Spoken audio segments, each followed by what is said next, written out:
ಸದಸ್ಯರು ಕೇಳಿದರು. ಸನ್ಮಾನ್ಯ ಅಧ್ಯಕ್ಷರೇ, ಬಹುಶಃ ಇತ್ತೀಚಿನ ದಿನಗಳಲ್ಲಿ ಗ್ರಾಮೀಣ ಪ್ರದೇಶದಲ್ಲಿ ಅನಧಿಕೃತವಾಗಿ ಅಕ್ರಮ ಮದ್ಯ ಮಾರಾಟ ಆಗ್ತಾ ಇದೆ ಅಂತೇಳಿ ತಾವು ಸಹಿತ ಒಪ್ಕೊಂಡಿದ್ದೀರಿ.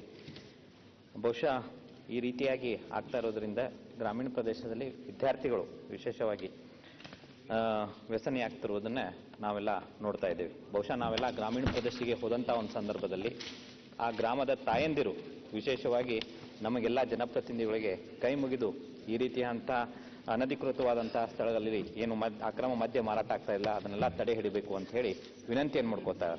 ಮತ್ತು ನೀವೆಲ್ಲ ಇತ್ತೀಚಿನ ದಿನದಲ್ಲಿ ಆಕ್ಸಿಡೆಂಟ್ ಆದದ್ದನ್ನು ಸರ್ವೆ ಮಾಡಿಸ್ರಿ. ಈ ಮದ್ಯ ವ್ಯಸನಿಗಳು ಅದರಲ್ಲಿ ಯುವಕರು ವಿಶೇಷವಾಗಿ ಆಕ್ಸಿಡೆಂಟ್ ಆಗಿ ತೀರ್ಕೊಂಡದ್ದನ್ನು ನಾವೆಲ್ಲ ನೋಡ್ತಾ ಇದ್ದೇವೆ. ಆ ನಿಟ್ಟಿನಲ್ಲಿ ಸರ್ಕಾರಕ್ಕೆ ನಾವು ಒಂದು ವಿನಂತಿಯನ್ನು ಮಾಡ್ಕೋತೀನಿ, ಈ ಏನು ಅನಧಿಕೃತವಾದಂತಹ ಒಂದು ಸ್ಥಳಗಳಲ್ಲೆಲ್ಲ ಅಕ್ರಮ ಮದ್ಯ ಮಾರಾಟ ಮಾಡ್ತಾ ಇದೆಯಲ್ಲ ಅವನ್ನ ತಡೆ ಹಿಡುವಂತಹ ಒಂದು ಕೆಲಸವನ್ನ ಮಾಡಬೇಕು. ನಿಮ್ಮ ಕಾನೂನು ಏನೈತಿಲ್ಲ ಅದನ್ನ ಸ್ಟ್ರಿಕ್ಟ್ ಆಗಿ ಇಂಪ್ಲಿಮೆಂಟ್ ಮಾಡಿದರೆ ನಿಶ್ಚಿತವಾಗಿಯೂ ಸಹಿತ ಈ ಅನಧಿಕೃತವಾದಂತಹ ಸ್ಥಳಗಳಲ್ಲಿ ಮದ್ಯ ಮಾರಾಟ ತಡೆ ಆಗ್ತೈತೆ ಅನ್ನೋದು ನನ್ನ ವಿಶ್ವಾಸ.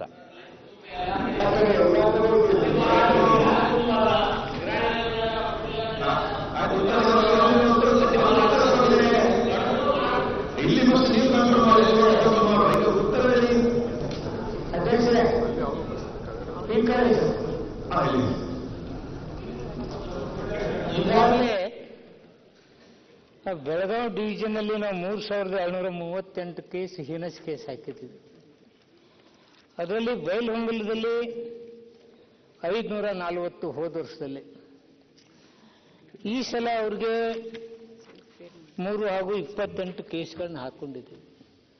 ಇದ್ರ ಜೊತೆಗೆ ಸರ್ ನಾವು ಗ್ರಾಮ ಸಭೆಗಳನ್ನು ಮಾಡ್ತಕ್ಕಂಥದ್ದು ಮಾಡ್ತಾ ಇದ್ದೀವಿ. ಬೈಲಹೊಂಗಲದಲ್ಲಿ 64 ಗ್ರಾಮ ಸಭೆಗಳನ್ನು ಮಾಡಿ ಕಂಟ್ರೋಲ್ ಮಾಡಲಿಕ್ಕೆ ಪ್ರಯತ್ನ ಮಾಡಿದ್ದೀವಿ. ಒಂದು ಸುತ್ತೋಲೆಯನ್ನು ಕಳಿಸಿದ್ದೀವಿ, ನೀವು ಇದರ ಕಠಿಣ ಕ್ರಮ ತೆಗೆದುಕೊಳ್ಬೇಕು ಹಾಗೆ ಅಂತೇಳಿ ಅಧಿಕಾರಿಗಳ ಮೇಲೆ. ಜೊತೆಗೆ ಸಮನ್ವಯ ಸಮಿತಿ ಒಂದಿದೆ ಸರ್, ಜಿಲ್ಲಾ ಅಧ್ಯಕ್ಷರು, SP, DFO, ಎಕ್ಸೈಸ್, DC ಇರ್ತಾರೆ. ಈ ಹಲವಾರು ವಿಚಾರಗಳಲ್ಲಿ ನಾವು ಪ್ರಯತ್ನ ಪಟ್ಟರು ಅಲ್ಲೊಂದು ಇಲ್ಲೊಂದು MS ಶೈಲು ಮತ್ತೊಂದು ಕಡೆ ತೆಗೆದುಕೊಂಡು ಹೋಗ್ತಕ್ಕಂಥದ್ದು ನಡೀತಾ ಇದೆ. ಕಂಟ್ರೋಲ್ ಮಾಡ್ತಕ್ಕಂಥ ಕೆಲಸ ನಾವು ಮಾಡ್ತೇವೆ. ಶಾಲೆ ಹಾಗೂ ಕಾಲೇಜುಗಳಲ್ಲಿ ನಮ್ಮವ್ರು ಹೋಗಿ ಏನು ಗ್ರಾಮ ಸಭೆ ಮಾಡ್ತಾರಲ್ಲ ಹಾಗೆ ತಿಳುವಳಿಕೆ ಮೂಡಿಸ್ತಕ್ಕಂಥ ಕೆಲಸನೂ ನಾವು ಮಾಡ್ತೇವೆ. ಹಾಗೇನಾದ್ರೂ ಇದ್ದರೆ ಅವ್ರ ಮೇಲೆ ಕಠಿಣ ಕ್ರಮ ಕೈಗೊಳ್ತಕ್ಕಂಥ ಕೆಲಸ. ಅಧ್ಯಕ್ಷ, ಎಲ್ಲ ಅಂಗಡಿಗಳಲ್ಲೂ ಮಾಡ್ತಾರೆ. ಇವರು ಟಾರ್ಗೆಟ್ ಕೊಟ್ಬಿಟ್ಟಿದ್ದಾರೆ ಅಧ್ಯಕ್ಷೆ. ಪ್ರತಿ ಅಂಗಡಿಗೆ ಟಾರ್ಗೆಟ್ ಕೊಟ್ಟಿದ್ದಾರೆ. ಅವ್ರೇನ್ ಮಾಡ್ತಾರೆ, ಆ ಟಾರ್ಗೆಟ್ ರೀಚ್ ಆಗ್ಬೇಕು ಅಂತ ಹಳ್ಳಿಯಲ್ಲೂ ಬೈಕ್ಗಳಲ್ಲಿ ತಗೊಂಡೋಗಿ ಕೂಲಿ ಕೆಲಸ ಮಾಡ್ತಾ ಇರೋರು ಎಲ್ಲರೂ ಕೂಡ ನಿರುತ್ಸಾಹರಾಗಿದ್ದಾರೆ.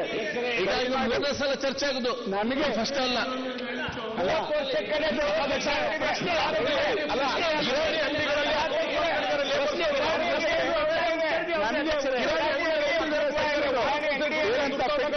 ಮಾಡ್ತಾ ಇದ್ದಾರೆ.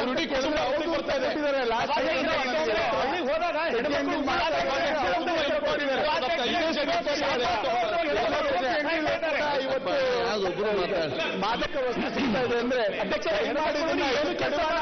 ಶರಿ ಬಂದ್ ಮಾಡಲತ್ತಾರ. ನಮಗೆ ಹಳ್ಳಿ ಹೋಗ್ರ ಏನ್ ಮಾಡ್ದಾರ್ರಿ, ಬರೀ ಶರಿ ಬಂದ್ ಮಾಡ್ಸಿರ್ಲತ್ತಾರ. ಸರ ನಾನು ಒಂದು ಉಪ ಪ್ರಶ್ನೆ ಇದೆ. ಇದು ಪ್ರಶ್ನೆ ನಾವು ಕೇಳಿಲ್ಲ ಅಧ್ಯಕ್ಷರೇ, ಕಾಂಗ್ರೆಸ್ಸಿನ ಹಿರಿಯ ಸದಸ್ಯರೇ ಇದು ಪ್ರಶ್ನೆ ಕೇಳಿ. ಆಯ್ತು, ಈಗ ಎಲ್ಲ ಹಿರಿಯ ಸದಸ್ಯರಿದ್ದೀರಿ. ಈಗ ನಾನು ಮುಂದಕ್ಕೆ ಮಾತು ಹೇಳ್ತೇನೆ. ಪ್ರಮುಖವಾದ ವಿಚಾರವನ್ನು ಅವರು ಪ್ರಶ್ನೆ ಮಾಡಿದ್ದಾರೆ. ಮಾನ್ಯ ಮಂತ್ರಿಗಳು ಉತ್ತರ ಕೊಟ್ಟಿದ್ದಾರೆ. ತಾವೆಲ್ಲ ಶಾಸಕರು ನಿಮ್ಮ ಪ್ರದೇಶದಲ್ಲಿ ಆಗುವಂತ ಪರಿಸ್ಥಿತಿ ಏನಿದೆ ಅಂತ ತಾವು ವಿವರಣೆ ಮಾಡ್ತಾ ಇದ್ದೀರಿ. ನಾನು ನಿಮ್ಮ ಹತ್ರ ಕೇಳುವುದಿಷ್ಟೇ ಮತ್ತು ಹೇಳುವುದಿಷ್ಟೇ, ಈಗ ನೀವೆಲ್ಲ ಸಮಸ್ಯೆಯನ್ನು ಹೇಳ್ತಾ ಇದ್ದೀರಿ. ಸಮಸ್ಯೆಯನ್ನು ಹೇಳಿದ್ರೆ ಎಲ್ಲರಿಗೂ ವಿಚಾರ ಗೊತ್ತಿದೆ. ಈ ಸಮಸ್ಯೆಯನ್ನು ಬಗೆಹರಿಸಲಿಕ್ಕೆ ನಿಮ್ಮ ಸಲಹೆ ಸೂಚನೆ ಕೊಡಿ. ಅದನ್ನಾದ್ರೂ ಮಾಡುವ. ಏನ್ ಮಾಡ್ತೀವಿ? ಬರ್ನಿಂಗ್ ಇಶ್ಯೂ ಸಭಾಧ್ಯಕ್ಷ ಏನ್ ಮಾಡ್ತೀರಿ ನೀವು ಸಲಹೆ ಕೊಡಿ. ನಿಮ್ದು ಏನ್ ಮಾಡ್ಬೇಕಂತ ಹೇಳಿ ಚರ್ಚೆ ಅಂತ ಹೆಚ್ಚು ಚರ್ಚೆ ಇದೆ. ಟೆನ್ಷನ್ ಹೇಳಿ ಸರ್. ಅಧ್ಯಕ್ಷ ಏನಂತ ಎಲ್ಲ ಕಿರಾಣಿ ಲೈಸೆನ್ಸ್ ಕೊಟ್ಬಿಡಿ. ಆಯ್ತು, ನೋಡ್ಬೇಡಿ. ನೀವು ನೋಡಿ, ನೀವು ಸಮಸ್ಯೆಯನ್ನು ಬಗೆಹರಿಸಲಿಕ್ಕೆ ಸಲಹೆ ಕೊಡಿ. ಸಮಸ್ಯೆಯನ್ನು ಸೃಷ್ಟಿ ಮಾಡ್ಲಿಕ್ಕೆ ಸಲಹೆ ಕೊಡಬೇಡಿ. It A part of the problem. Sale ಮಾಡ್ಬೇಕಂತ ಪ್ರೆಷರ್ ಮಾಡ್ಲತ್ತಾರ ಅವ್ರ ಮೇಲೆ. ಏನ್ ಮಾಡ್ಬೇಕು ಹೇಳಿ ನೀವು ಸಲಹೆ ಕೊಡ್ದು ಬಿಟ್ಟು ಹೇಳಿ. ಒಂದು ಇಷ್ಟೇ ಅಂತೇಳಿ ಟಾರ್ಗೆಟ್ ಅನ್ನ ಫಿಕ್ಸ್ ಮಾಡ್ತಾ ಆಯ್ತು ಸಮಸ್ಯೆಗಳಾಗ್ತಾ ಅದೇ ಟಾರ್ಗೆಟ್ ಬೇಡ ಅಂತ ಹೇಳಿದ್ರೆ ಓಕೆ ಟಾರ್ಗೆಟ್ ಅನ್ನ ಯಾಕೆ ಕೊಡ್ತಾ ಇದೆ? ಆಯ್ತು ಒಂದ್ ಕಡೆ ಇನ್ನೊಂದ್ಸರಿ ಚರ್ಚೆ ಆಗಿತ್ತು, ಮದ್ಯಪಾನ ನಿಷೇಧ ಅಂತೇಳಿ ಚರ್ಚೆ ಆಗುತ್ತೆ, ಟಾರ್ಗೆಟ್ ನೀವು ಕೊಟ್ರೆ ಅಂಗಡಿ ಮಾಲೀಕ ಎಲ್ಲಿಂದ ಇಡ್ತಾನೆ? ಉತ್ತಮ ಅವನು ತನ್ನ ಸುತ್ತಮುತ್ತ ಇರುವಂತಹ ಎಲ್ಲ ಗ್ರಾಮಗಳಿಗೆ ಕೊಡ್ಲಿಕ್ಕೆ ಶುರು ಮಾಡ್ತಾನೆ. ಆಯ್ತು. ಹಾಗಾಗಿ ಟಾರ್ಗೆಟ್ ಟಾರ್ಗೆಟ್ ಇಲ್ಲ ಅಂತ ಹೇಳಿದ್ರಲ್ಲ ಈಗ ಅವ್ರು ಹೇಳ್ತಾರೆ ಟಾರ್ಗೆಟ್ ಕೊಟ್ಟಿದ್ರೆ ಅಂತೇಳಿ, ಹಿಂದೆಷ್ಟು ಟಾರ್ಗೆಟ್ ಕೊಡ್ತಾ ಇದ್ರು, ಈಗ ಎಷ್ಟು ಕೊಟ್ಟಿದೆ ಎಲ್ಲ ವಿವರ ರೆಡಿ ಮಾಡಿ ಕಡಿಮೆ ಮಾಡಿ.